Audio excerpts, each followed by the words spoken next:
Hello everyone, shalom. Amazina ni Sabas inkuru nziza, mwari musanzwe menyereye nka King Sabas mu ngaruka. Mbega no banzanywe n'iki? Uno munsi dufise ikintu kidasanzwe canke ikintu kitamenyerewe, twise Names Reveal Challenge, aho tuza kubabwira filme tugiye kuzana izina ryayo, dusezera ingaruka tubibwira ngo bye bye ingaruka, duha ikaze na filme yacu nshasha tugiye gutangura kuza turabashikiriza kuri ya channel nyene ya GN Films. Nizere yuko wamaze gukanda subscribe, nizere yuko uri umuntu dukurikirana ijoro n'umurango.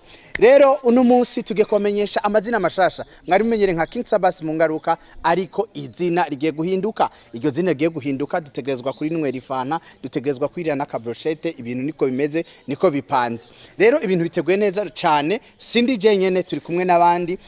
Amashusho amwe muzobona muri no filme nshasha. Mbega iyo filme nshasha yitwa gute? Mbega bano bakinyi ni bande? Mbega amazina yabo nayahe? Bagiye kuza bitwa gute? Nivyo mugiye kumviriza mu kanya gatoyi. Tugumane, ugume kuri GN Films, ntuje kure. Mwanya muto turagarutse muri Names Reveal Challenge. Imana ibahezagire. Stay with us. Hello, WARUZI. Izo twikandi. So, ingaruka, bye bye. So, ije kandi barikaje ikintu cyafashwe. Niyo kandi hatari. Now, bye bye. Tukaba tuje gusezera filme benshi mwakunze yitwa Ingaruka series, utwa tubazaniye n'indi nshyashya yitwa Intango.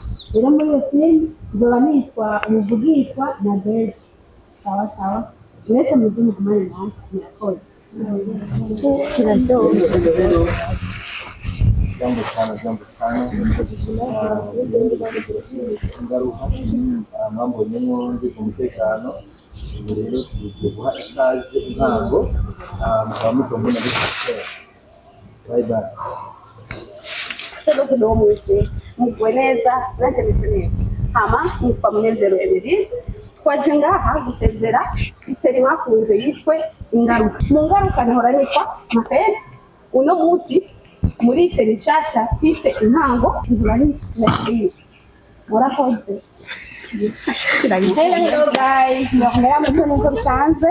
Tujye hano mu gusezera Ingaruka seri. Muntu mbere yo kwakira filme nshasha Intango. Muri filme Intango nje nitwa Kamera. Hello guys, muramumenye neza niraduse mwakunze mu ngaruka. Nkaba ngiye kugaruka muri filme bita Intango, nkazoza ndira dusenyene muze mugumane natwe, turacabakeneye, turabakunda cyane. Nyorize irakoze mwakunze muri filme yitwa Ingaruka series. Turi hano rero tuyisezera uno munsi duha kaze ifilme nshasha yitwa Intango. Kera nari umugenzi wa King Sabas nitwa Olivier. Ubu muzombona nitwa Orly. Ndi umugenzi witwa Tony. Intango!